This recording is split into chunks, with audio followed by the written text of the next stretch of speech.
POCSO act 2012 part 5 main aim వచ్చేసి చిల్డ్రన్ని sexual offences నుంచి protect చేయటం. అలాగే ఈ యాక్ట్ ఎవరికి వర్తిస్తుంది అని అంటే బిలో 18 ఇయర్స్ ఉన్న ప్రతి ఒక్కరికి వర్తిస్తుంది. ఎవరి పైన అయితే లైంగిక నేరం జరుగుతుందో అది అమ్మాయి అయినా సరే అబ్బాయి అయినా సరే.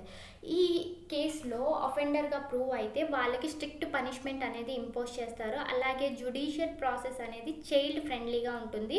లాస్ట్ వీడియోస్లో మనం sexual offences against children using child for the pornographic purposes and punishment, అలానే abetment and attempt to commit offence chapter 2 to 4 section 3 to 18 చూసాము.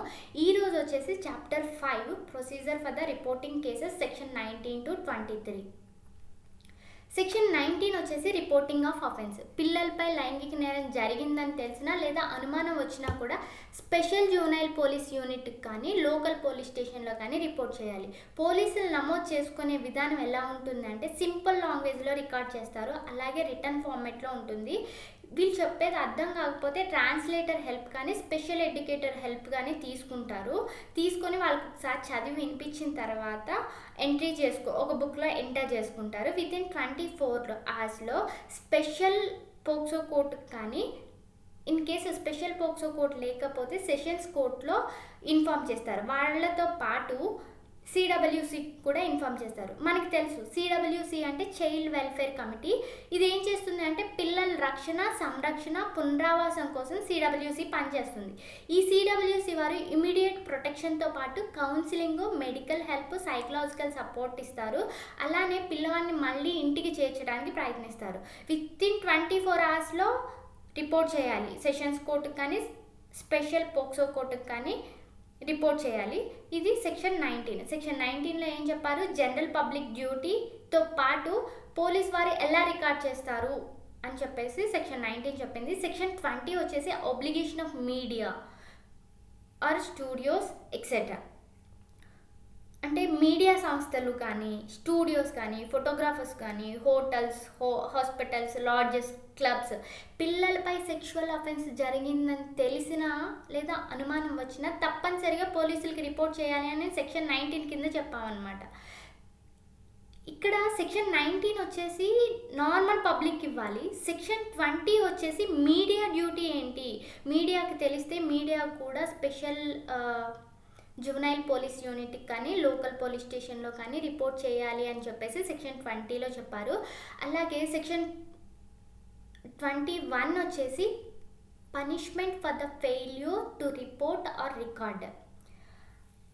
ఫెయిల్యూర్ టు రిపోర్ట్ సెక్షన్ 19 కింద రిపోర్ట్ చేయలేదు, వాళ్ళకి ఇన్ఫర్మేషన్ తెలుసున్నా కూడా వాళ్ళు పోలీస్ స్టేషన్లో కానీ స్పెషల్ జూనైల్ పోలీస్ యూనిట్లో కానీ రిపోర్ట్ చేయలేదు. అలాంటప్పుడు వాళ్ళకి ఎంత పనిష్మెంట్ పడుతుంది?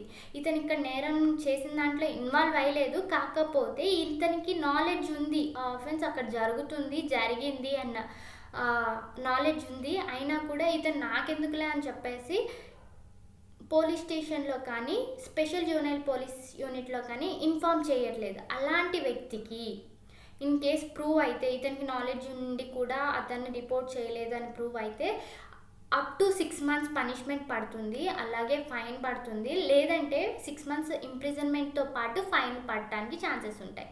అలాగే if a person incharge of institutions fails అంటే ప్రొఫెషనల్స్, ఎగ్జాంపుల్ టీచర్స్ కానీ డాక్టర్స్ కానీ ఇన్స్టిట్యూషన్ ఇన్ఛార్జ్ సమాచారం ఇవ్వకపోతే, వాళ్ళు రిపోర్ట్ చేయకపోతే ఏమవుతుందంటే వాళ్ళకి అప్ టు 1 year ఇంప్రిజన్మెంట్తో పాటు ఫైన్ పడుతుంది. ఇంప్రిజన్మెంట్ లేదా ఫైన్ అని కాదు, ఇక్కడ 1 year ఇంప్రిజన్మెంట్తో పాటు ఫైన్ పడుతుంది. సెక్షన్ 22 వచ్చేసి punishment for the false complaint. అంటే false complaint with intent to defame, extort or harass చేయటం కోసం అని చెప్పేసి ఒక ఫాల్స్ కంప్లైంట్ ఇచ్చారు. అలా ఇచ్చినప్పుడు అతనికి ఎంత పనిష్మెంట్ పడుతుంది అని అంటే up to 6 months imprisonment or fine or both అనమాట. ఇక్కడ ఎక్సెప్షన్ ఎవరికి అని అంటే చైల్డ్ ఫాల్స్ ఇన్ఫర్మేషన్ ఇస్తే ఏం కన్సిడర్ చేస్తారంటే పిల్లలు భయంతో కానీ ఒత్తిడితో కానీ లేదా అవగాహన లేకపోవడంతో చెప్పుంటారు అని కోర్టు భావిస్తుంది. కాబట్టి పిల్లలు ఫాల్స్ ఇన్ఫర్మేషన్ ఇచ్చినా కూడా వాళ్ళకేం పనిష్మెంట్ ఉండదు. ఇన్ కేస్ అనుమానంతో ఇచ్చినప్పుడు అది అక్కడ జరిగి ఉండదు కదా, మరి అది కూడా పనిష్మెంట్ అవుతుందా అని అంటే పనిష్మెంట్ అవ్వదు. ఎందుకంటే పిల్లవాని గుడ్ ఫెయిత్ కోసం వాళ్ళు అనుమానంతో పోలీస్కి రిపోర్ట్ చేశారు కాబట్టి వాళ్ళకి పనిష్మెంట్ పడదు. ఎవరైతే డీఫేమ్ కోసం, ఎక్స్టార్ట్ చేయడం కోసం, హరాస్ చేయడం కోసం చేస్తారో వాళ్ళకు మాత్రం 6 months ఇంప్రిజన్మెంట్ పడుతుంది, లేదంటే ఫైన్ పడుతుంది, లేదంటే 2 కలిపి పట్టడానికి ఛాన్సెస్ ఉంటాయి. Coming to section 23 procedure for media. అంటే మీడియా ఎలా ఈ కేసుల్లో ప్రవర్తించాలి అని చెప్పేసి, media must ensure no disclosure of child identity. అంటే చైల్డ్ ఐడెంటిటీని డిస్క్లోజ్ చేయకూడదు. నేమ్ కానీ, అడ్రస్ కానీ, ఫోటో కానీ, ఆ పాప ఏ స్కూల్లో చదువుతుంది అన్నది మీడియా బయట పెట్టకూడదు.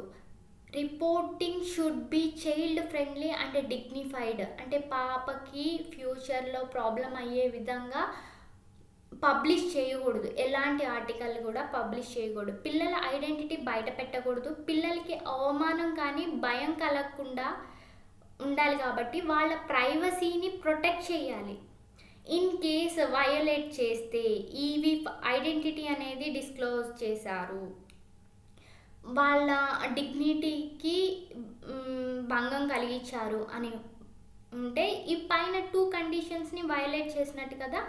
ఇలా చేస్తే ఎవరైతే పబ్లిష్ చేశారో ఆ పబ్లిషర్కి, దాంతోపాటు ఓనర్ ఆఫ్ ద మీడియా, ఆ మీడియాకి సంబంధించిన ఓనర్ ఎవరు ఉంటారో వాళ్ళిద్దరూ jointly liable for the punishment అనమాట.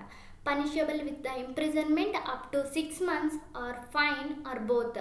ఆ పనిషబుల్ ఇంప్రిజన్మెంట్ ఎంత ఉంటుంది అంటే 6 months వరకు ఉంటుంది, లేదంటే ఫైన్ పడుతుంది, లేదంటే 6 monthsతో పాటు ఏదైతే ఇంప్రిజన్మెంట్ పనిష్మెంట్ ఉందో దాంతో పాటు ఫైన్ కూడా పడటానికి ఛాన్సెస్ ఉంటాయి. Thank you.